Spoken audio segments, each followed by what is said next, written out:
It's lunchtime in Rotorua, the start of October, and the day's edition of the Daily Post is just hitting the streets.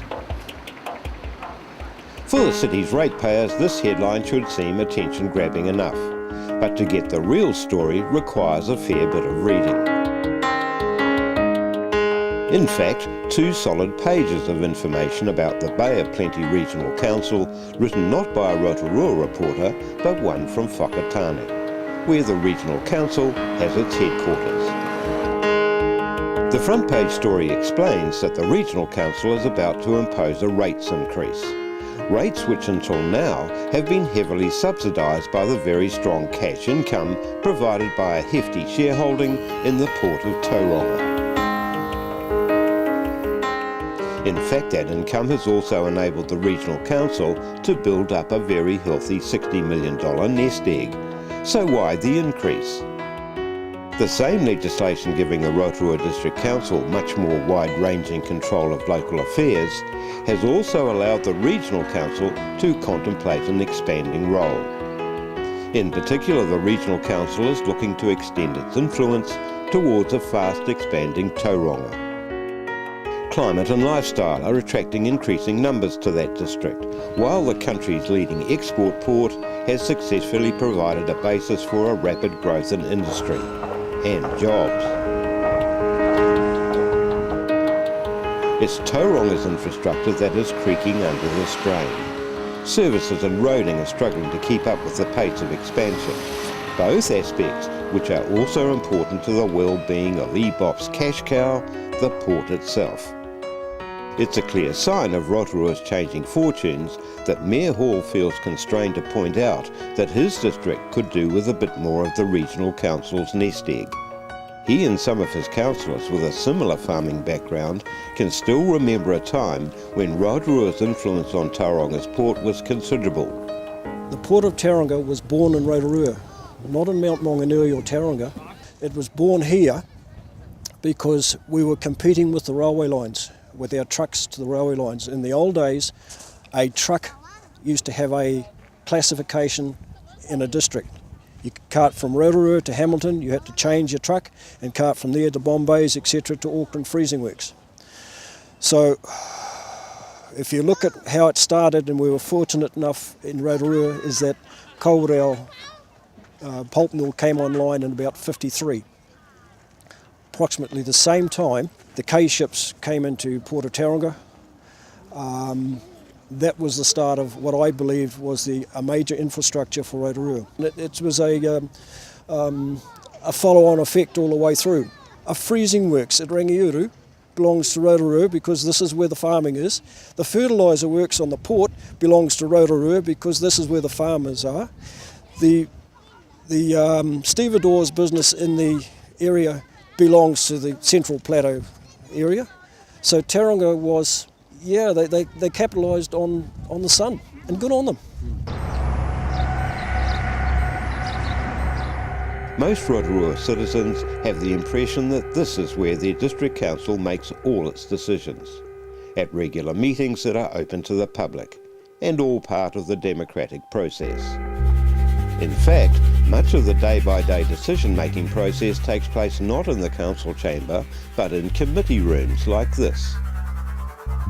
These meetings are, in most cases, also open to the public, and the results from such deliberations ratified by the full council at a later stage. Now, in the first week of October, comes the news of another increasingly popular council gathering. It's called workshopping.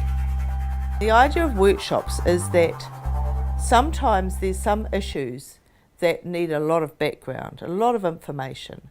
And so the idea was to make sure that all the councillors were up to speed, had all the same information and knew what was about and could ask questions, perhaps without the public and the media there, and felt more comfortable to do that. Workshops should only be brainstorming new policy. You might be I'm just trying to think of, might be thinking about a new policy for let's talk about a footpath policy. You know, how many kilometres of footpath are we going to seal each year?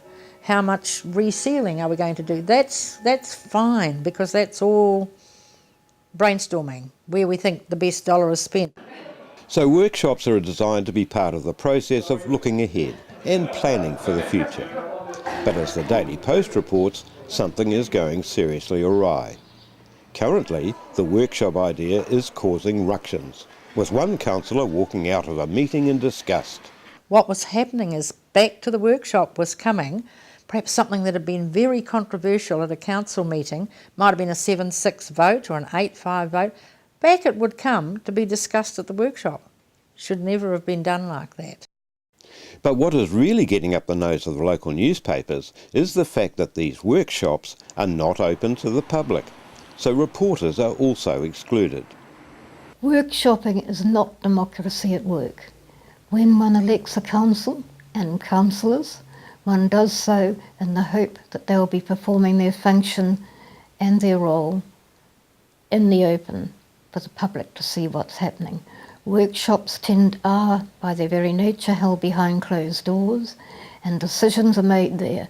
And at that particular period of time, decisions were made there and virtually rubber-stamped at full council meetings.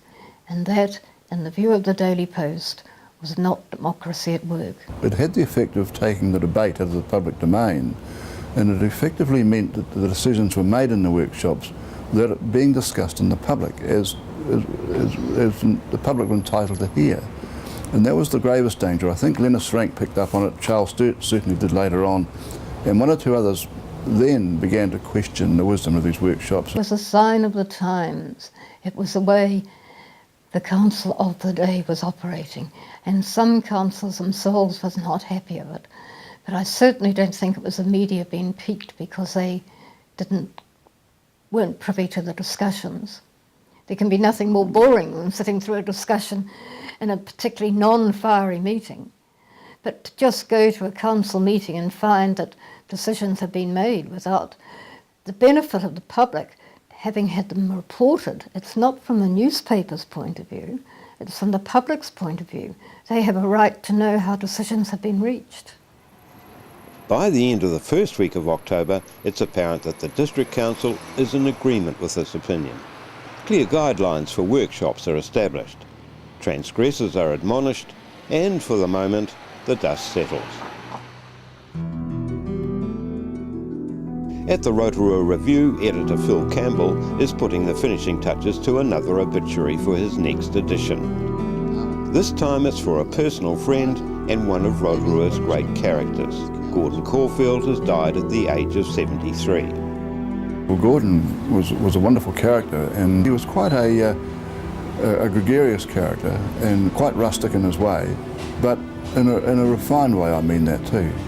You know, we enjoyed dealing with Gordon. The Review's photo of Gordon reveals a man with a passion for vintage cars, seated in his last big restoration project. But in recent years he was probably better known for an event he inspired in 1999, which has since become a popular annual event, Rotorua's Live Tractor Day. A purveyor of farm machinery for much of his life, Gordon was always on hand to talk about another passion, vintage tractors. It's called a Farmall F20. It's 1935. He was one of the early farmers here, I'm not sure. Must have been here in 35, Rotorua Road. And this was his tractor. And the boys all grew up driving this, Leo and Eddie. And they had abandoned it, and it was lying in the paddock. It was all covered with green slime, and I thought, oh, there's a bit of history there. I'll get that tractor and get it going. Future tractor days won't seem the same without this man and his dual fondness for people and machinery. It's the dawn of Tuesday, October the 7th, and for some overnight, the sleep has been restless. The Daily Post has already prepared the way for what might be momentous news.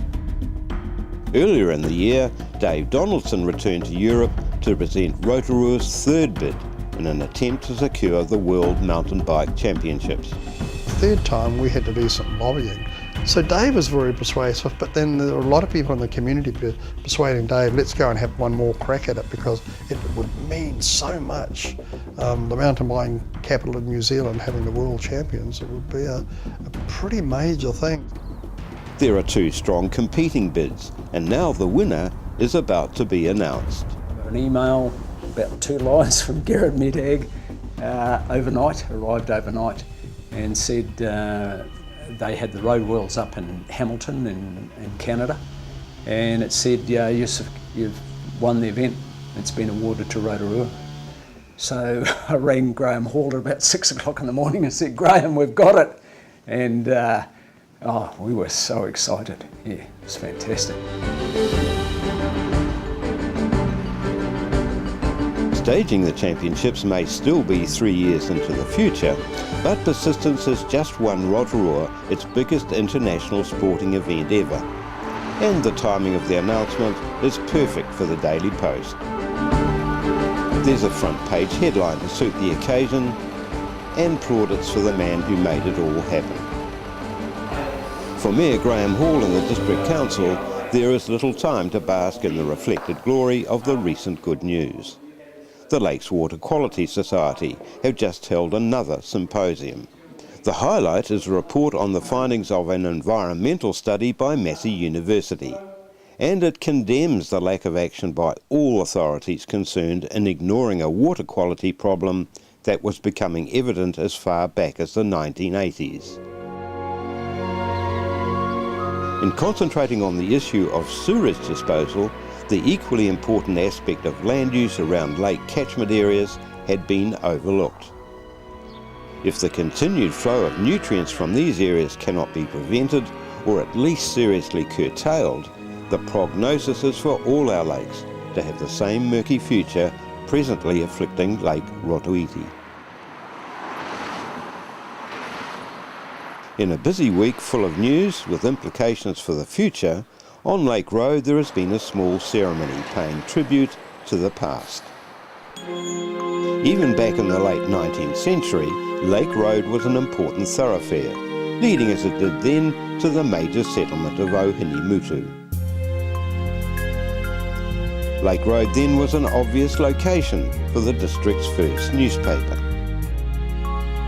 Published twice a week and printed in Tauranga, the Hot Lakes Chronicle was founded by a German, Theodor Lechner, in 1885. 127 years after the event, a memorial plaque is unveiled to mark the site of the paper's first office. The ceremony is attended by a relative of the original editor, who reflects that his ancestor actually died 2 months before the Tarawera eruption of 1886, thus missing out on what would have been the scoop of a lifetime. And these days it's hard to find any remnants of those first Rotorua newspapers, even though the Hot Lakes Chronicle remained in print up until 1910. Most back copies were destroyed by a fire in the 1930s. As Rotorua continues to come to terms with the implications of the big international event now confirmed for 2006, Dave Donaldson and a management team are starting to grapple with issues of planning for it, and already there's a hiccup. Some of the local mountain biking fraternity are unhappy with the site chosen for the event. A block of land adjacent to the Skyline and Rainbow Springs attractions on the slopes of Mount Nongataha. Whaka Forest has always been the home of Rotorua mountain biking, and the change of venue is disappointing to some. We had some discussions around what was the best place to host a World Championships, and the secret to making it a success is to get all your courses in one close proximity with a bit of infrastructure where you can cater for a whole lot of people with food. And with the downhill course in the middle of Whaka Forest, there was just no way to do that, you know. Too many risks and not enough space. The simple fact is, the sheer scale of the event and the scope of the facilities required means that picturesque environments must give way to the practicalities of meeting international standards. In the middle of October, there's further sporting disappointment, this time for rugby supporters. The Daily Post reports a wave of displeasure as the Hamilton-based Super 12 Chiefs franchise announces that next season all its home games will be played at its new Hamilton Stadium. This despite the work over previous seasons promoting the franchise as a sort of Bay of Plenty one. For big supporters of the International Stadium like Councillor Peter Barry, it's a bitter pill to discover that the price proposed by the franchise holders for just one Rotorua Chiefs appearance would be $100,000. And there's little comfort in the fact that Tauranga will miss out on games as well.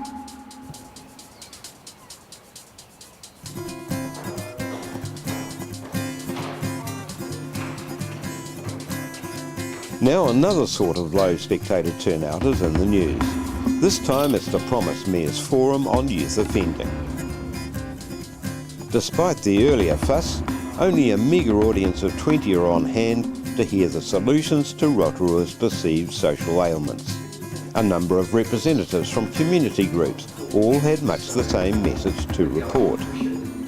The city's youth problem is nowhere near as bad as reports in the media have been suggesting. And the answer is not more policing, but more parental responsibility for the actions of their children.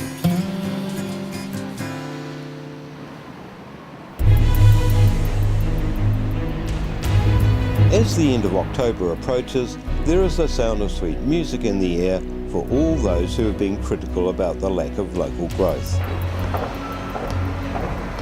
It's the sound of construction as a building boom hits the central business district. A new cafe and offices are going up near the lakefront. More offices in Hope Upper Street. New backpacker accommodation.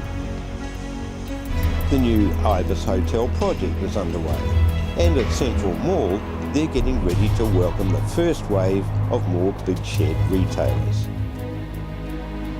All in all, Rotorua is buzzing as the city gets ready for the usual Labour weekend in flux. This year, bringing another sound. The Rotorua Rock and Roll Club is hosting the National Championships at the Sportsdrome, and the long weekend will provide a suitable rocking musical accompaniment for a town which seems to be on a bit of a roll.